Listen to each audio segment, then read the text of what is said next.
นี่เฮือนซานลานเป็ดไปดำให้ดำหน้าบ่ได้เนาะใช่นี่มันมีอันนั้นคือมืดแท้มืดตื้อๆเลยโอ้นี่บ่นอนบ่โกนั่นนี่ พี่น้องเอ้ยเฮ็ดแต่หึงแล้วบ่โกนี่แต่ปี2009ปี2020ตึกเบ็ดเลย เฮ้ยเอาน้องปลาอยู่นี่เลยบ่นี่เพราะว่ามันเป็นน้องเดตะกี้แต่นี่ฮู้ว่าผู้ใดน้องแท้โว้ยเนาะโอ้พี่น้องเอ้ยไก่นองเลยชิดเบ็ดได้นะพี่น้องเอ้ยคุณป่าให้บ่ อันน้ำก็อยู่หั่นนั่นน่ะปล่อยปลาได้ดีได้พี่น้องเอ้ย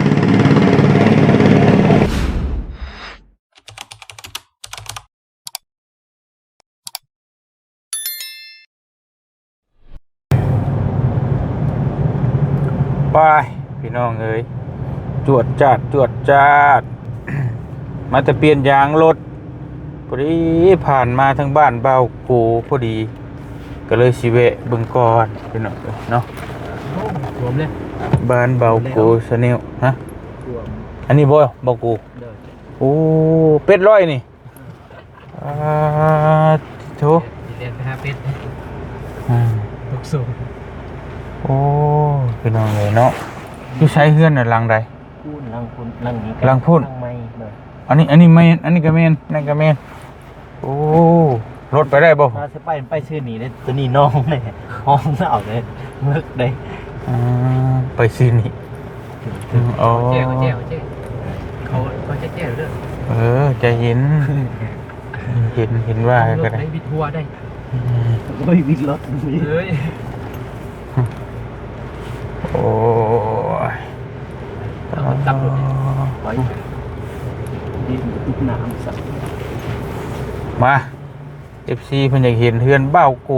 พี่น้องเนาะมาเบิ่งกัน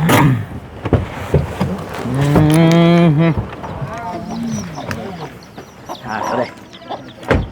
จะย่อเด้อจะออกไปได้บ่โกมันยังคือมีน้องมีหยังมีชี้นี่อันนี้เป็นน้องนี่ตะกี้มันเป็นน้องเบิดเท่านั้นพูดนะนี่เขาเจ้าทมมาเนี่ยของเขาคักแน่ดีเลาะ เพื่อนกำลังสิสร้างใหม่เนาะโอ้พี่น้องเอ้ยเป็นน้องในบัดนี้นี่เพิ่นรถมันจะท่วมมาไปท่วมหัวเลยป้าบ่ยันเด็กน้อยตกบ่แถวปะแบบเป็นเรามันลิ้นบ่อันนั้นก็แม่นบ่เดินเจ้ามีแต่ฮอดหัวบ่แม่นอีกโอ้แดงเขาแบกขึ้น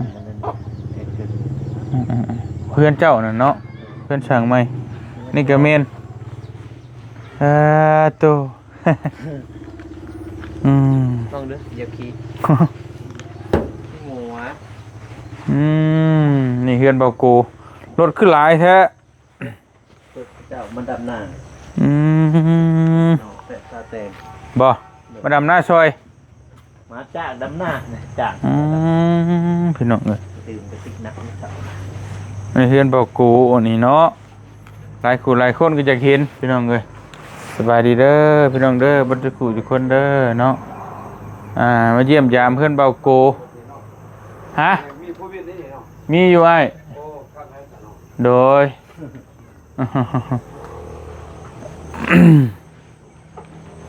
ปะโถพี่น้องเลยน้ำไหลหลากฝนตกแห้งดินี่ท่วมได้อย่างฝนฮะท่วมแล้วได้ปลูกคนไหลมันจะลงไปหลุมในท่วมมั้งโอ้เล่าเขาเนาะเว้ยเล่าเขาเจ้าก็ได้เบิ้งเนาะจ้าอีมี2ชั้นอยู่แล้วกันมีอยู่เพราะน้ำไหลหลากพี่น้องเลย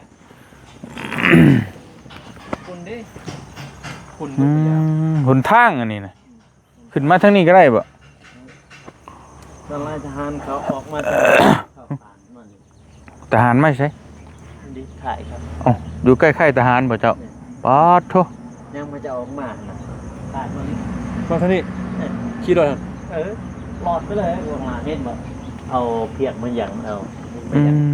ม ตอนนั้นก็เฮ็ดหัวอยู่นี่ โดยนี่แหละ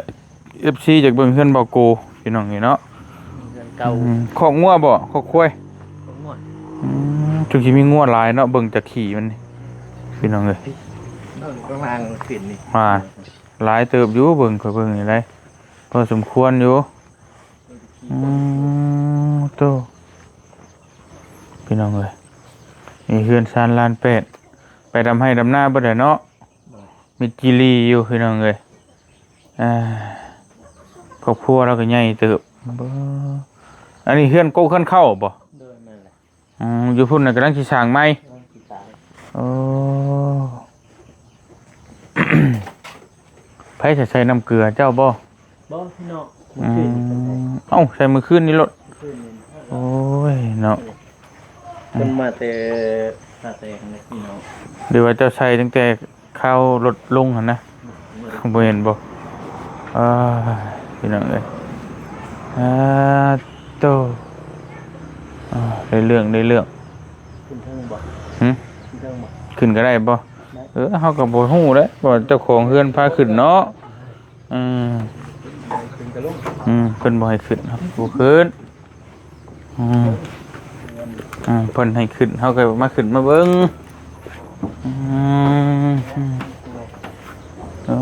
โต พอ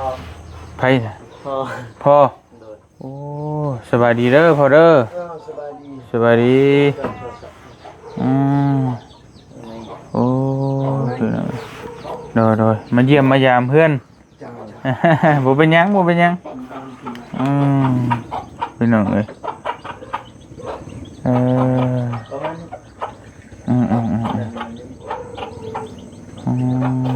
เอาไปอันนั้นติ อย่าแล้วพออย่าแล้วบ่เป็นหยังดอกบ่เป็นหยังได้แล้วเวะดินจักหน่อยซื่อโดย ที่ทางเบิดเลยพี่โจ พี่น้องเอ้ยอยู่กันหลายคนนี่เนาะ พี่น้องเข้ามาตอนนี้พี่น้องเข้ามาจอมันดำ อยู่กันจักคนเฮือนเจ้า ตั้งครอบครัวก็มีแต่ซีพอดีพี่น้องเข้ามาแต่ถ้าแต่งในเข้ามานอนเมื่อวานในเข้ามาแต่นา ครอบครัวมีสี่พ่อแม่แล้วก็น้องบ่ น้อง แล้วก็เจ้าติ เลยมานอนนอน ใช่บ่นอนเจ้า ให้พี่แล้วกัน เฮ้ยเบิ่งบ่นอนบ่กูดูสักบาทหนึงใช่ นี่ไม่มีอะไรนะ คือมืดแท้ มืดตื้อๆเลย โอ้นี่บ่นอนบ่กู นั่นนี่ดำหน่อย โดยพอโดยขอบใจบางมือจะมานอนในบางมือจะนอนอยู่ทัดเตียงเป็นพี่น้อง อันนี้เฮือนเบาโกกำลังสิสร้างใหม่อยู่เนาะ เลย ไม่ พี่น้องเอ้ยโอ้ยปานได้แล้วอย่ารบกวนทั้ง ทางวินัยบ่ แต่พ่อเพิ่นโดยได้แล้วพ่อครับกำลังสิไปเวียกนะก็เลยแวะมาเยี่ยมมายามขอบใจหลายๆโอ้ยแวะมาเยี่ยมมายามจักหน่อยไป ยังงงอยู่ เอาเจ้าก็บ่เคยเห็นบ่ โอ้ย โอ้ ยังงง ยังหนุ่มยังน้อยเนาะพ่อกันเนาะเจียวอยู่นี่ ยังเจียวปุ๊กล้องตาราง มีแต่พื้น มีแต่พื้นระวังเด้อฟืนไฟติดง่ายเด้อใครนี่แต่มันชุ่มทางนี้เนาะใครนี่แต่มันชุ่มบ่คืออันน่ะทางแถวบ้านบ่เตียงมันจักแห้งนะท่านมันแห้งฝนมาเรียบร้อยเลยนั่นเลยไปมีแต่ว่าออกเบิ่งเฮือนใหม่แล้วก่อนพี่น้องย่างออกก็ตัวบ่ได้เลยน้ำท่วมเนาะ รวมนี่ลงแล้วนี่ ลงเหรอ รวมนี่ฮอด โอ้มุ้ยทางออกทางเข้าเลยเนาะตันจุลูอยู่นี่เลย สนามไปกับทางได้หน่อยเนาะ ข้าง โดย แม่นบ่ถึงทางบ่ ข้าง โมเมนต์ดอก บ่แต่กินความมาอยู่ก่อนหันเดี๋ยวนี้บางคนเขาก็เที่ยวมีแต่หอยไปจัง ก็ทางอยู่พุ่นอันนี้ทางเข้าเฮือนแล้ว ทางซอยนี่ บ่รอกคือไปเฮ็ดทางช่วย มีแต่บางคนเขาลัดมาเขาขี้ขานไปทุกคนเลยออกพูด อืมอันนี้เฮือนเก่าพี่น้องกำลังสิเฮ็ดเฮือนใหม่อยู่พุ่นเนาะป้าโตโมเดิร์นงามขนาดไปออกไปเบิ่งตัวนึงพี่น้องเอ้ยไป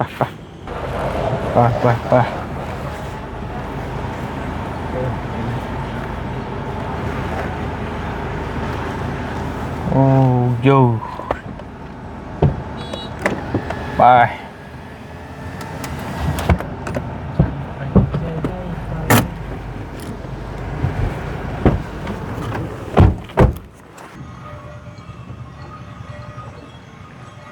อันนี้เฮือนใหม่ ปาโทพี่น้องเอ้ยเฮ็ดแต่หึงแล้วบ่กูนี่ แต่ปี2009 ปี2020นี่2025 5ปีเลยปาโตพี่น้องเอ้ยไว้เติบบ่นุ่ง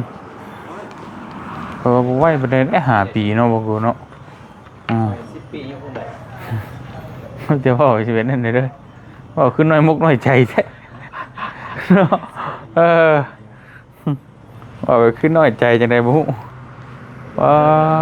โทพี่น้องเอ้ย โอ้ภาคนอกนี่เกือบเป็นเกือบป้าเกือบป้าเกือบเป็นนี่ งัวขึ้นมานอนพี่บ่ ย่ามกาแฟมันได้เป็นได้สารต่อ คณะกรรม อ๋อ การ เอาเงินมาจะใช้หลักๆมาเฮ็ด ส่วนกาแฟย่ามกาแฟ อ๋อ เก็บไว้ได้จังได๋นะ เก็บกาแฟได้ก็แม่นมาต่ออีกทีเออ จ้างเขาให้เนี่ย โอ้โธ่ตัวนี้นะฮะเฮ็ดปีนี้จะเบิ่งเนาะ แม่นๆปีนี้ ปีคานโอ้ปีหน้าแล้วเด้อใช่ปีหน้าอ่ามันยังอันนี้ น้อง ตุ้งเบ็ดเลย เฮ้ย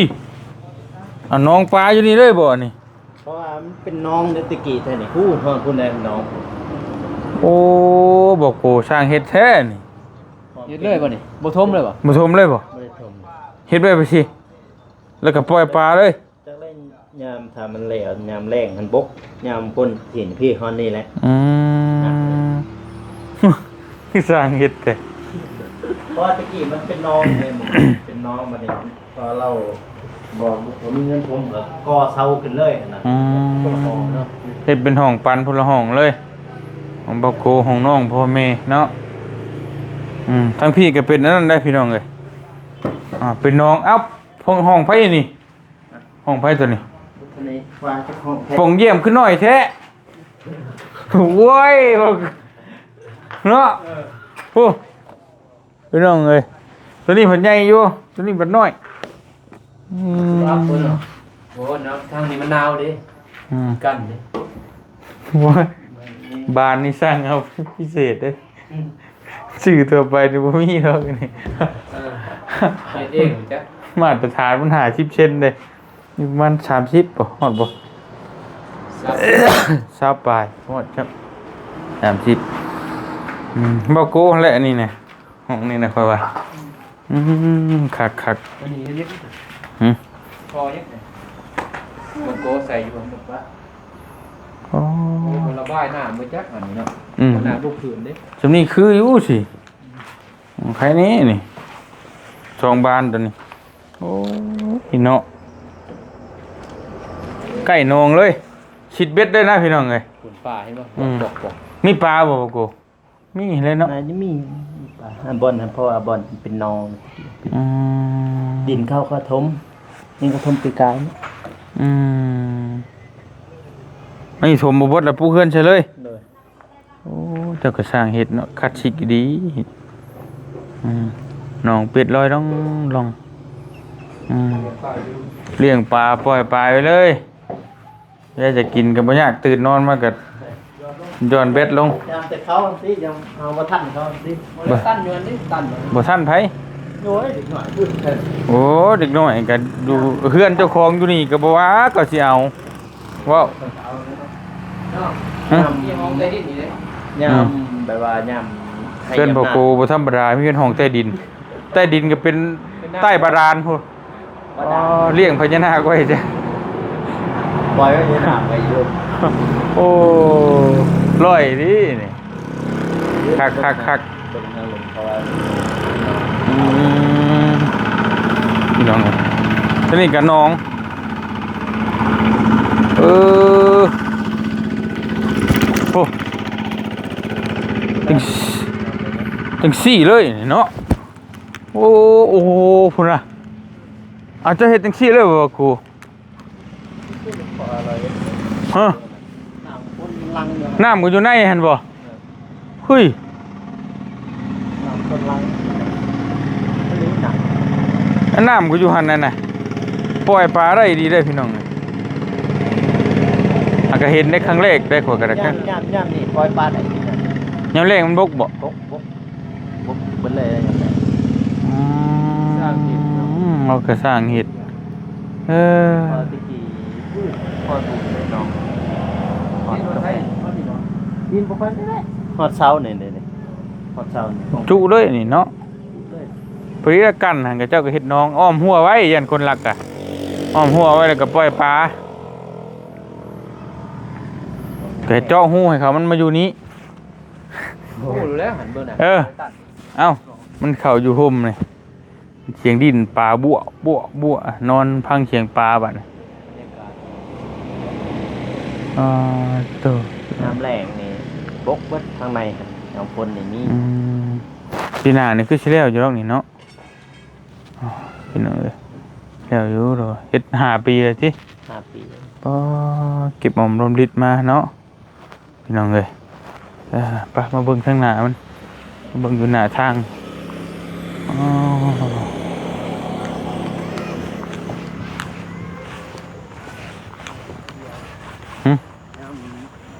กาแฟให้กินได้ตามต่อ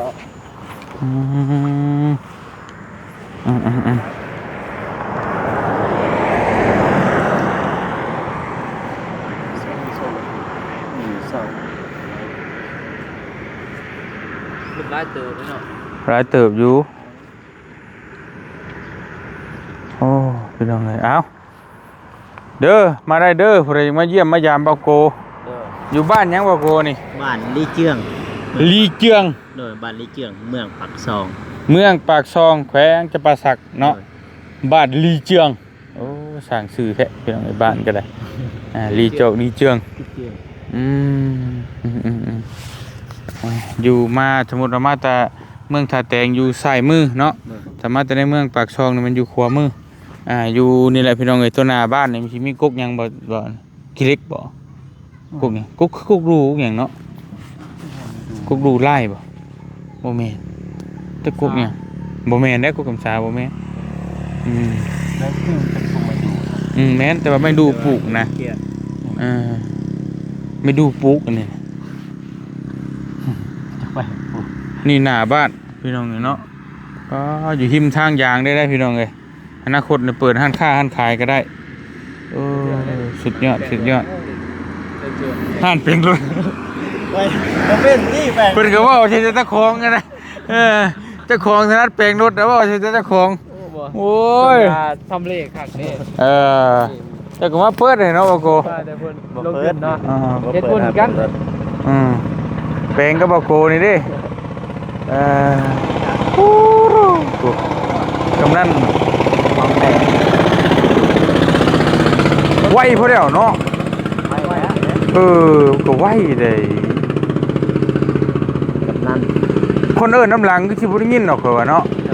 ข่อยไปน้ำแน่ข่อยเมื่อน้ำแน่แล้วเด้อเขาว่าเนาะโอ้ตาย ทางและต่างทางแห้ง โอเคไปซะพี่น้องเอ้ยให้แล้วไวๆเด้อพี่น้องเอ้ยบัดโดยบัดขึ้นเฮือนใหม่สิมายินดีนำพี่นานี่พอดีเลยขึ้นเลย ได้ทราบพี่นาก็เลยขึ้นก็เลยอยู่เรือนใหม่เนี่ย เนาะ โดย เงินก็มาจากเฮ็ด YouTube เฮานี่บ่ โดย แล้วก็ ได้จาก YouTube แน่จากเก็บกาแฟแน่ เก็บกาแฟขายแน่เนาะแล้วมีสวนกาแฟพี่น้องเอ้ยอันดินนี่ชื่อเอาบ่ดินมูลดินมังบ่ ดินตัวนี้คือเขาแบ่งให้ เพิ่นแบ่งให้ โดยแต่กี้พูดมันอยู่ในหุ่นวันนี้เขาตั้งเป็นขายทหารเด้ อ๋อ ทหารใหญ่นะวันนี้เขาเจ้าจึงมาให้ย้ายมาทางนี้ โอเคเพิ่นตั้งเป็นค่ายทหารแหละ โดย เพิ่นจัดสรรให้มาอยู่พี่นะเนาะแบ่งให้โอ้แบ่งก็คักอยู่พี่น้องเอ้ยผมอยู่ทิศทาง มองนี่มันเป็นน้อง อื แห้งเลย ม บ่ได้มีเงินเขาเจ้าก็สิทมคือพวกเราบ่มีเงินเฮาก็พอเราก็เทเซาขึ้นเลยนะแต่น้องขึ้นเลยนะเพราะอยู่ในมันเป็นน้องเลย โอเคไปใส่พี่น้องเดินทางต่อกันยามค่ำมันมืดแล้วบัดนี้แวะเบิ่งแวะลิ้นแวะชมทั้งบ้านเบาโก